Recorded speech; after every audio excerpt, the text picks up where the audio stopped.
नमस्कार, welcome to my channel soul system में आपका स्वागत है। जिनका राशि वर्गो या तो लग्न वर्गो है, ये full moon cycle from one full moon to next full moon का जो साइकिल है उसका टैरो रीडिंग वीडियो है, जहाँ पे आपके एंसेस्टर्स और स्पिरिट गाइड आपके लाइफ के बहुत छोटे छोटे और बड़े बड़े जो ब्लॉकेजेस है उसको रिमूव करने के लिए, specially spiritual and emotional blockages को रिमूव करने के लिए क्या गाइडेंस देते, क्या मैसेज देते जानते हैं। और बने रहिए। ओम नमः शिवाय। So wow, the source of all. Okay, source of all का कार्ड नेक्स्ट है ऑफरिंग ऑफ डिवोशन।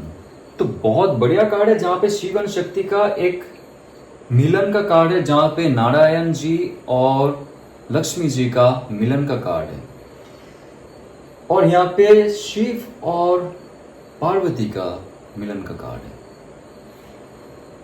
देखिए, हमारी जो यूनिवर्स है, जो शून्य था, जिस शून्य से देव देवी जो पॉजिटिव एनर्जीज थे वो निकले, और उसके बाद जो नेगेटिव एनर्जीज, नेगेटिव कॉन्शियसनेस थे वो निकले। क्योंकि विदाउट पॉजिटिवनेस, विदाउट नेगेटिवनेस शून्य क्रिएट नहीं हो सकता है। Normal algebra, right? +1 -1 = शून्य। तो अगर शून्य था सब कुछ, बिग बैंग थियरी कहता है ओके, मत मानिए बिग बैंग, कुछ भी मत मानिए। सिंपल लॉजिक है जो हमारे शास्त्र में लिखा गया है, ब्रह्मांड पुराण में पढ़ेंगे आप, उसमें लिखा गया है शून्य से सब कुछ क्रिएट हुआ है। तो अगर शून्य से सब कुछ क्रिएट हुआ है, हम भी तो शून्य के पार्ट है, राइट? आपके सामने बैठा हुआ जो मोबाइल या तो आप लैपटॉप में ये वीडियो देख रहे हो, टीवी में देख रहे हो, ये भी उस शून्य का पार्ट है। सिर्फ ये ठोस है, इसका आकृति अलग है, इसका चलना देखना वो अलग है। इसके मतलब ये नहीं कि ये शून्य का पार्ट नहीं था। हम सब एक साथ में जुड़े हुए सोल है। हमारी जो शक्ति है, हमारा जो ये मास है, जो मास जिसको हम कहते हैं मास, जो भारी है, जो ठोस है, जो कंक्रीट है, वो भी एक एनर्जी पार्टिकल का हिस्सा है। आप अगर डीप स्ट्रिंग थियरी के अंदर जाओगे, एस्ट्रोफिजिक्स लेके नहीं आऊंगा यहाँ पे, बट आप अगर गहराई तक जाओगे, आप देखोगे आपका जो कर्ण कर्ण में सिर्फ और सिर्फ एनर्जी स्ट्रिंग का वाइब्रेशन है। तो हमारा जितना भी क्रिएशन है यहाँ पे, इस धरती पे हो या तो दूसरा धरती पे हो, जहां पे और भी एलियंस रहते होंगे, और भी स्टार सिस्टम होते होंगे, और भी गैलेक्सीज होते होंगे, ओके, सब एक ही परम ब्रह्म का अंश है। कोई नेगेटिव हो सकता है, पॉजिटिव हो सकता है, हेल हो सकता है, हेवन हो सकता है, डज नॉट मैटर। तो सोर्स ऑफ ऑल की अर्थ यह है कि आपके लाइफ में अगर आप सक्सेसफुल नहीं हो, ध्यान से सुनिएगा, आपका बिजनेस सही से नहीं काम कर रहा है, आपका जॉब सही से नहीं काम कर रहा है, प्रोग्रेस नहीं हो रहा है, बिजनेस में कोई डेवलपमेंट नहीं हो रहा है, एडवांटेज लिया जा रहा है आपका अच्छाई का, जॉब में आपको सेटिस्फेक्शन नहीं मिल रहा है, आपको प्रमोशन नहीं मिल रहा है, या तो आपको जो काम दिया जा रहा है ओवरबर्डन कर रहा है, आपको मन नहीं लग रहा है वो करने में, और आपका प्रोग्रेस भी रुक गया है, और आपका हेल्थ भी खराब हो रहा है।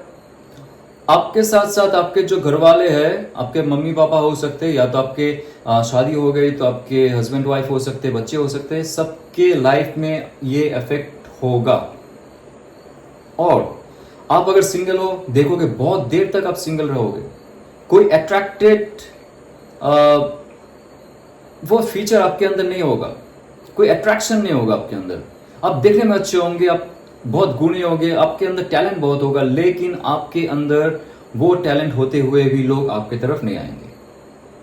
आपका जो लवर्स है वो आपसे दूर चले जाएंगे। आपको लगेगा मैं इसमें हाथ दूं, इसको ठीक करूं, इसको ठीक करूं या इसको ठीक करूं, राइट? ये ऐसा होता है। जो केज है, केज से अगर आप जो बिल्ली है, बहुत सारी बिल्ली आपने एक केज पे रखा है, उसको छोड़ दिया, कोई बिल्ली इधर जा रहा है, कोई बिल्ली उधर जा रहा है, कोई बिल्ली उधर जा रहा है, आप एक को पकड़ने जाओगे दूसरा भाग जाएगा, दूसरे को पकड़ने जाओगे तीसरा भाग जाएगा। तो सारा जो बिल्ली के बच्चे है एक केज में बंद हुआ था वो चारों तरफ बिखर गया है। आपका लाइफ भी ऐसा ही है कि आपका जो समस्या है वो बिल्ली के बच्चे जैसा ही है, वेरी वेरी नॉटी और वेरी वेरी अनप्रेडिक्टेबल।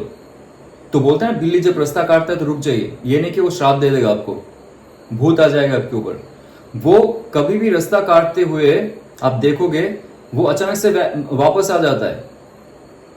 बिल्ली का अगर मुंह इस तरफ है, ऐसे जा रहा है, आप अगर इस तरफ भी क्रॉस करने की कोशिश करोगे, वो कहीं अगर सामने कुछ देख लिया ना, वो हड़बड़ा के पीछे आ जाएगा और क्लैश हो सकता है, वो मर सकता है, या तो आपका भी एक्सीडेंट हो सकता है। तो ये कहता है जब तक ये क्रॉस होकर चला जाए, उसका जो सोच है, उसका जो एक्टिविटीज है, बहुत अनप्रेडिक्टेबल है। तो हमारा जो समस्या भी है वो भी अनप्रेडिक्टेबल है। जितना भी समस्या निकल के वो केस से निकला था वो भी अनप्रेडिक्टेबल है। लेकिन हम एक ही दाव पैच से कैसे हमारी जो समस्या है उसको ठीक कर सके। सोर्स ऑफ ऑल बनिए, आपको सोर्स पता होना चाहिए आपका समस्या का। और सबका पहला सोर्स होता है हमारा सोच, इमोशन और स्पिरिचुअलिटी। हम अगर स्पिरिचुअलिटी से दूर है, अंधविश्वास की बात नहीं कर रहा हूं, धार्मिक अंधविश्वास की बात नहीं कर रहा हूं मैं, आपको अगर पता है कि आप परम ब्रह्म का अंश हो, आपका समस्या 50% खत्म ही हो जाएगा। कोई छोड़ के गया, जाने दो, कोई आया, आने दो, जॉब छूट गया, जाने दो, जॉब मिला, आने दो। ओके, आप अगर ये सोचोगे कि सब कुछ ये परम ब्रह्म का अंश है और सबका सोर्स एक है, मेरा समस्या का हल भी एक है, वो है मुझे स्पिरिचुअल बनना है, स्पिरिचुअलिटी की तरफ जाना है। स्पिरिचुअलिटी की तरफ जाने का मतलब ये नहीं कि ऑल टाइम बड़बड़ाते रहो, मंत्र जप करते रहो। नो,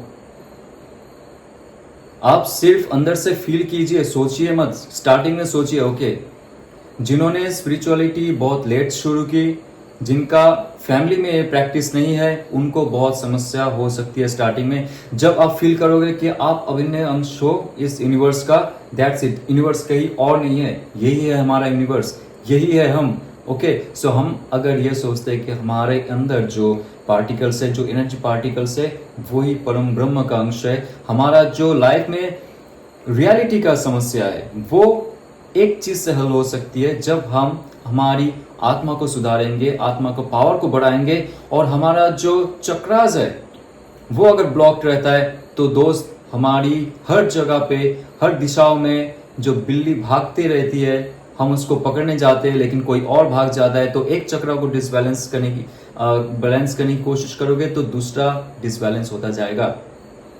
आपको सिर्फ और सिर्फ परम ब्रह्म से बात करनी है, उनसे माफी मांगनी है। अगर आपने कोई गलत काम किया है, गिल्ट है आपकी, माफी मांगिए। अगर कोई आपसे गलत काम नहीं हुआ है, किसी ने गलत काम भी किया है, तो क्षमा प्रार्थना कीजिए उस व्यक्ति के लिए।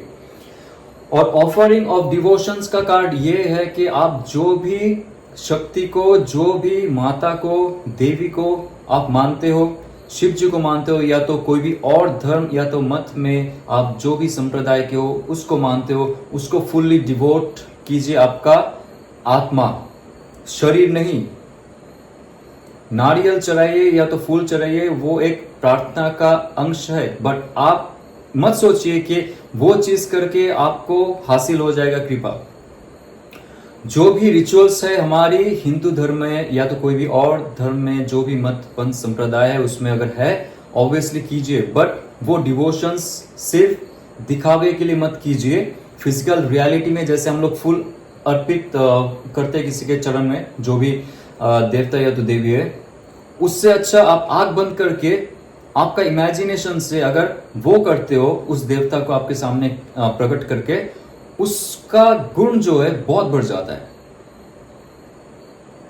ये आप करके देखिए, बहुत फल मिलेगा आपको, और शिव जी का बहुत बड़ा कृपा रहेगा, या तो जो भी शक्ति है आपका बहुत बड़ा कृपा रहेगा।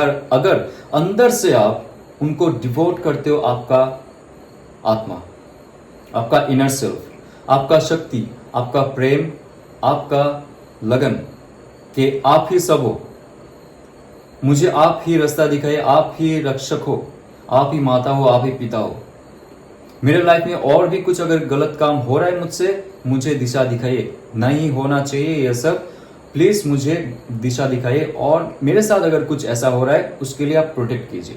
ये होता है डिवोशन, अंधभक्ति नहीं होती है। क्योंकि आपको पता है कि इस धरती में आप बैठे रहोगे, अच्छा दिन कब आएगा, अच्छा दिन कब आएगा, नहीं आएगा, नहीं आएगा अच्छा दिन जब तक आप उठ के काम ना करो। जो पांडव थे वो भी बैठ के सोचते थे, ओके मुझे भी कुछ नहीं करना है, बस अच्छा दिन का देखना है मुझे। एस्ट्रोलॉजर के पास गए पांडव, अच्छा मेरा जो भूमि है चला गया, मेरा जो सब वेल्थ है चला गया, वो मेरे पास वापस कब आएगा, अच्छा दिन कब आएगा, वो भी बता सकता था, कृष्ण जी बता सकते थे। उनको तो लड़ना पड़ा ना, कर्म करना पड़ा उनको, कृष्ण जी ने करवाया उनसे। तो ये बहुत सिंपल बात है, मत सोचिए tarot card reading, astrology card reading देख के आपका अच्छा दिन कब आएगा। कोई ऐसा मुझे कमेंट करता है, अगर अच्छा दिन नहीं आया तो तेरा चैनल ब्लॉक कर दूंगा, अच्छा दिन नहीं आया तो बहुत गाली सुनने को मिलेगा। भाई ऐसा बोलोगे तो कभी भी अच्छा दिन नहीं आएगा। तुम्हें कर्म करना पड़ेगा, गोल सेट करना पड़ेगा, लक्ष्य बनानी पड़ेगी। एक लक्ष्य खत्म हो गया, दूसरा लक्ष्य पे जाना पड़ेगा। एक काम स्टार्ट किया, वो प्रोग्रेस नहीं हो रहा है तो छोड़ो उसको। रिलेशनशिप प्रोग्रेस नहीं हो रहा है, टॉक्सिक है, आपको गाली दे रहा है, आपको बेइज्जती सहनी पड़ रही है उस सिचुएशन में, छोड़ो उसको, निकलो वहां से। नहीं निकलते हो तो अच्छा दिन कहां से आएगा? समझ गए? ओके, सो टैरो कार्ड रीडिंग में देखते हैं क्या और डीप इनर मीनिंग देते हैं। वाओ, देखिए कॉन्फ्लिक्ट में मत जाइए। नेक्स्ट 27 डेज आपके आसपास, जब भी आप स्पिरिचुअल ग्रोथ करने की कोशिश करते हो, आप बहुत साधु बनने की कोशिश करते हो, लोग आपसे जुड़ने से पहले आपको परखते हैं कि सच में ये सही इंसान है या तो ये वीक है। क्योंकि जब भी आप रिएक्ट नहीं करते हो, लोग सोचते हैं कलयुग में ये वीक बंदा है, इसके पास दम नहीं है। तो तभी आता है कॉन्फ्लिक्ट, और वो कॉन्फ्लिक्ट ऐसा रहता है कि आपके लाइफ को हिला देता है। तो 27 दिन जो आपके 27 से 28 दिन जो रहेगा आपके, थोड़ा कॉन्फ्लिक्ट में जा सकता है, जहां पे आपको स्टैंड लेना पड़ेगा आपके लिए। आपके जॉब बिजनेस जहां पे भी रुकावट हो रही है, बॉस को बोलना पड़ेगा मुझे प्रमोशन चाहिए, अगर नहीं दे रहा है तो। बिजनेस में अगर आपको कोई ऐसा बाधा आ रही है आपकी लाइफ में, कहीं पे आप सेटअप नहीं कर पा रहे हो आपके बिजनेस, वहां पे आप जाइए। लेकिन कॉन्फ्लिक्ट मत रखिए लाइफ में, आपका हक के लिए सिर्फ लड़िए। जहां पे कॉन्फ्लिक्ट हो रहा है, जहां पे आपको लेके खिंचाव चल रहा है, आपका जो सक्सेस को लेके खिंचाव चल रहा है, वहां से आप निकलिए और आपका एक वजूद बनाने के लिए आप खुद का ही सहारा लीजिए, दूसरों का सहारा मत लीजिए। यहाँ पे कह रहा है कि बहुत सारे लोग आपके साथ जुड़ेंगे, लेकिन वो आपको पीछे खींचने के लिए जुड़ेंगे। तो उसके लिए गाइडेंस रहेगा आपका। इसके लिए चेक करते हैं कॉन्फ्लिक्ट कैसे हटा सकते हो आप। The magician card, right. आपका जो क्षमता है, आपका जो शक्ति है, आपका जो पावर है, ये भी एक कार्ड है, एक स्पिरिचुअल कार्ड जो बहुत इंपॉर्टेंट कार्ड है। जहां पे आपको कॉन्फ्लिक्ट लग रहा है, लोग आपके पीठ पीछे कुछ कर रहे हैं, आपको नीचा दिखाने की कुछ कर रहे हैं, आप डिवोशन में रहिए, आप जो परम ब्रह्म है उसके साथ जुड़ के रहिए, आपका जो शक्ति है उनके साथ जुड़ के रहिए, और ये कुछ नहीं बिगाड़ पाएगा। जो भी शत्रु है, जो भी रिवेंजफुल लोग है, जो भी ग्रजफुल लोग है, जो भी जेलसफुल लोग है, जो भी आपको नीचा दिखाने वाले लोग हैं, उनसे आप मुक्त हो जाएंगे जब आप एकदम शांत बन जाएंगे, जब तपस्वी बन जाएंगे, अंदर से ऊर्जा को बाहर निकालेंगे और परम ब्रह्म से आप वो शक्ति प्राप्त करेंगे। तब आपके अंदर नया जोश मिलेगा इंडिविजुअलिटी का। और ये इंडिविजुअलिटी कह रहा है कि मैजिशियन हूं, आपको किसी का कुछ फर्क नहीं है। कौन आपको जॉब देगा आप जॉब करोगे, कौन आपको लव ऑफर देगा आप लव ऑफर में रहोगे, आप तब खुश होंगे? नहीं, आप खुद क्रिएट कर सकते हो आपका ओन रियलिटी। आपका जो रियलिटी है आप खुद के थॉट प्रोसेस से क्रिएट कर सकते हो, इमोशन से क्रिएट कर सकते हो, कर्म से क्रिएट कर सकते हो। आपके पास सारे अस्त्र शस्त्र है, आपके पास सब कुछ ऊर्जा है, बस उसको रियलिटी में कन्वर्ट करना है। स्पिरिचुअल बनिए, सबसे इंपॉर्टेंट चीज है यहाँ पे। स्पिरिचुअल जब बनेंगे आप, सब धीरे धीरे आपके पास आता जाएगा, शक्ति आती जाएंगी आपके पास और रियलिटी क्रिएट होता जाएगा। तो दोस्तों नेक्स्ट फुल मून तक आपके लाइफ में क्या सुधार हो रहा है बताइएगा। रेजोनेट करे तो लाइक शेयर सब्सक्राइब कीजिए। ओम नमः शिवाय।